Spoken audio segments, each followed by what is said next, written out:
DreAllDay.com. We are back, the Anna and Dre Show. My name is Dre Baldwin, also known as Dre All Day, and this is Anna Dolce.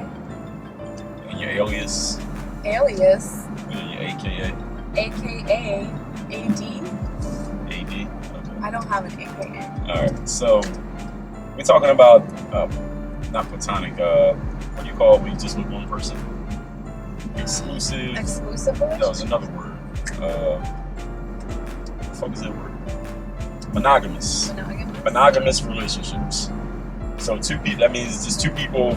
Each of them is only with that other person, right? Yeah. So when two people are together for years and years,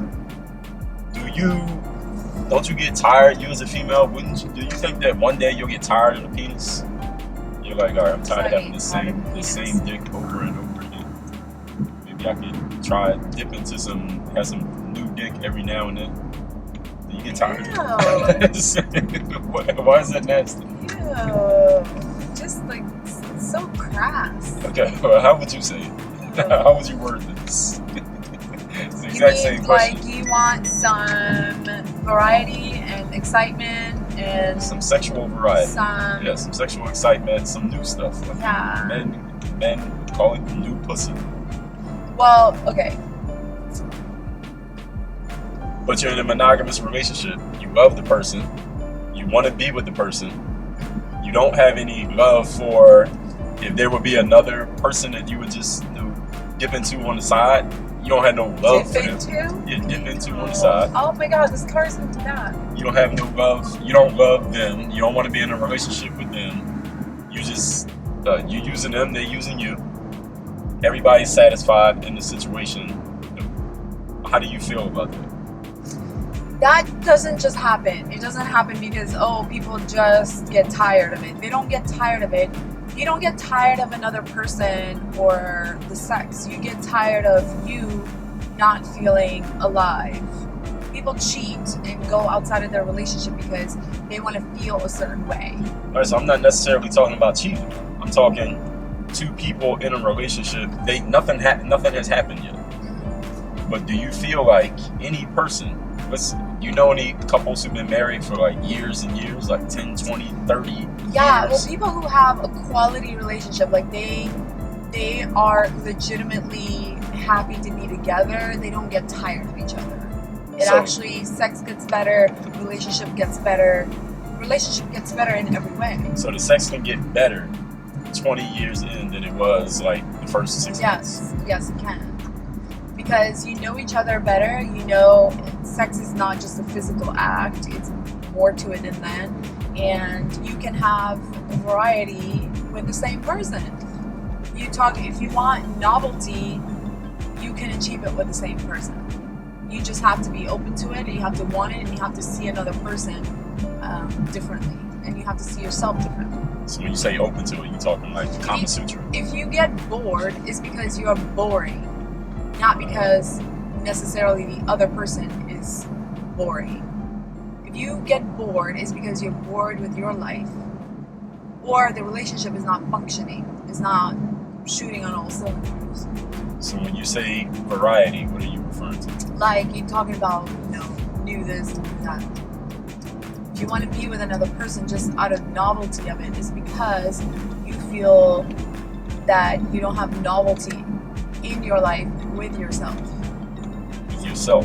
Yes. So it's not about the other person. With yourself. When your life becomes dull, then you're seeking excitement in other places and other people.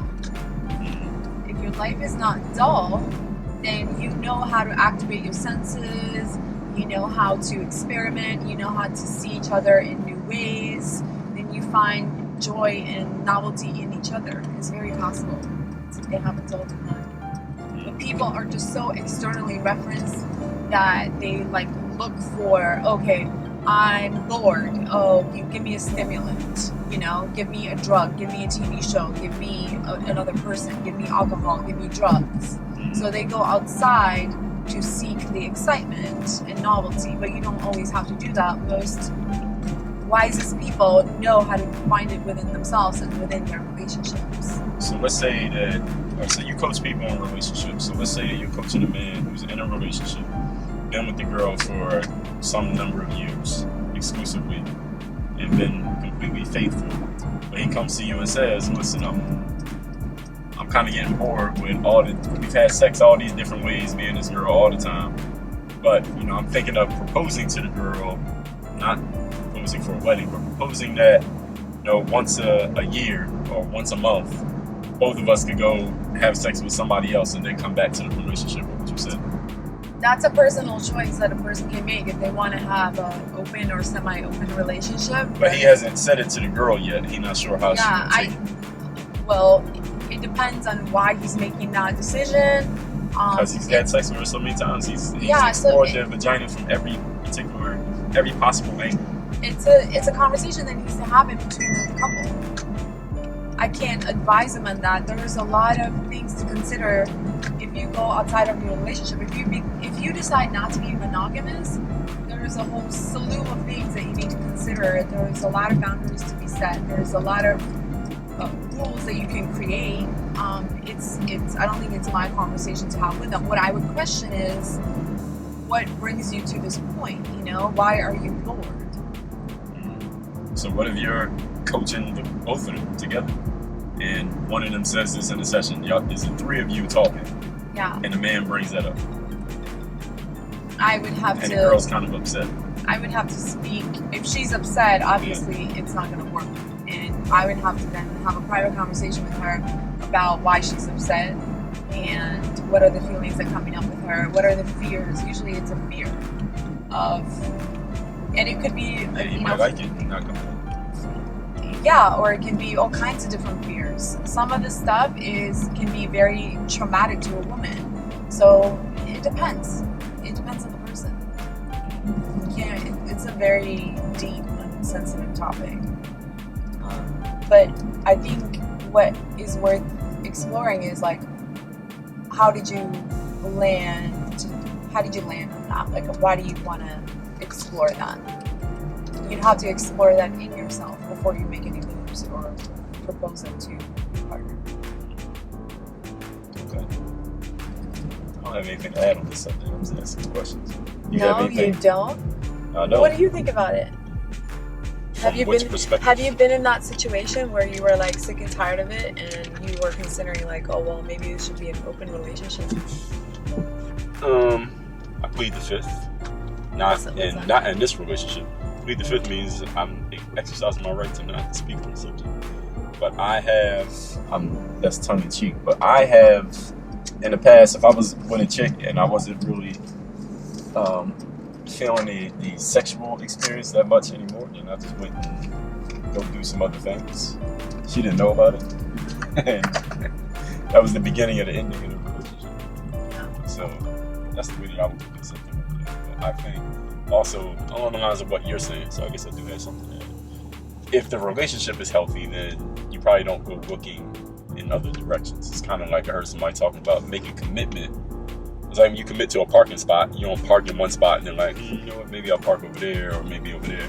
Once you commit to something, then you commit. You're all the way in, and you figure out a way to make that work.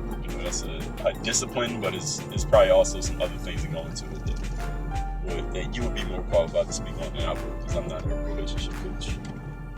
Yeah, when you need the novelty, it's usually because you have to explore in yourself, okay, why am I lacking this? What's been happening with me? And can I give this to myself in the spot that I'm in, with the person that I'm in? Do I necessarily have to go and find it somewhere else? And usually you would come to some really powerful realizations if you dig deep of why you have that urge. So I always believe in working on yourself, working on your game before you look for outside stimulants, because there's a reason, deep reason why you're there. Any last thing you want to add on this? Work on your game. All right, that's that. Got it.